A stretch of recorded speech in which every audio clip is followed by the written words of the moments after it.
Hello, my name is Kate and I'm talking all about gear for the next few days here. By now you know that I photograph using my Canon mirrorless R6s. Those are my go-tos. Those are my, I absolutely love those cameras. I've used them for the last few years and I would never go back to older gear. It was a game changer, absolutely. I spoke last week about my 85mm 1.2 and it is a flawless lens. I absolutely loved it.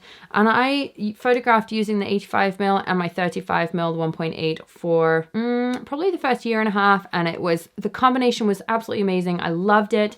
And then I do a lot more portraits now in the way of branding and portraits, and I was on the fence as to what I wanted to use for shooting and capturing that, primarily because when I'm doing portraits, I'm often in a studio or in a home or in an office space, and the 35mm doesn't necessarily give as much compression as I would like, and the 85mm, well, I mean, it's a longer focal length, so I have to be a lot further away from my subject. I felt I was limited. I made the investment on the 50mm, the 1.2. It was another big investment, but I'm not sure if I love this more than my 85mm.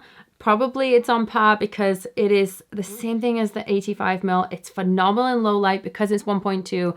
Again, you have to be careful as to when you actually use that 1.2 aperture because you want to make sure that everything's in focus, especially because I primarily use this for my portraits. I want to make sure that whole face is in focus and I'm not losing the second eye, for instance. But it is so crisp, it's flawless. The compression in the back of every image is just breathtaking.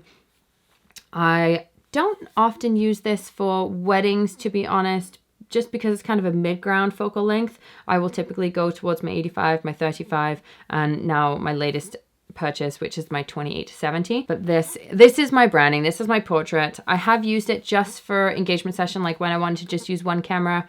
It was absolutely amazing. I didn't necessarily like how far away I had to get from my subject to get a wider shot.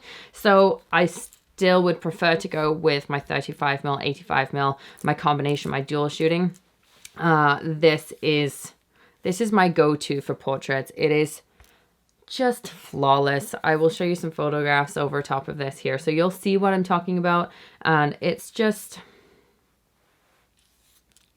amazing. This lens is a little bit lighter than 85mm, which I do really like, and my wrist certainly appreciates. It's paired with the Nikon. Paired with the R6, which is 1.5 pounds. The actual lens itself is 2.1 pounds. So it's really not as offensive as some of the other lenses. And then I often will shoot with the battery grip because then I just know without a doubt I'm not losing any battery power and I'm good to go all day. So with this combination all put together with 2 batteries in my battery pack, this runs in at 4.8 pounds. So it's certainly not lightweight like they kind of advertise a mirrorless camera to be, which the camera body is lightweight, but by the time you add on all the other stuff, it adds up. You could easily photograph using this 50mm 1.2 with just the body, and then you're running at about 3.5 pounds. So the battery grip does add a little bit more weight to it. I would probably shoot it's on my tripod, but I would probably use the 50mm with just the camera unless I happen to use the battery grip or have to do a longer session. So that's just personal preference. I would suggest you play around with the 2 options, but you don't need the battery grip for that extra balance like you do with some other lenses. Next, I'm going to talk about my other purchase, which was the 28-70. So stick around. There are definitely some pros and cons with that for me, and I'm not sure what's going on, but hopefully we'll figure that out. So stay tuned next week. I'm going to talk to you all about that other lens and how that has been my possible holy grail of lenses.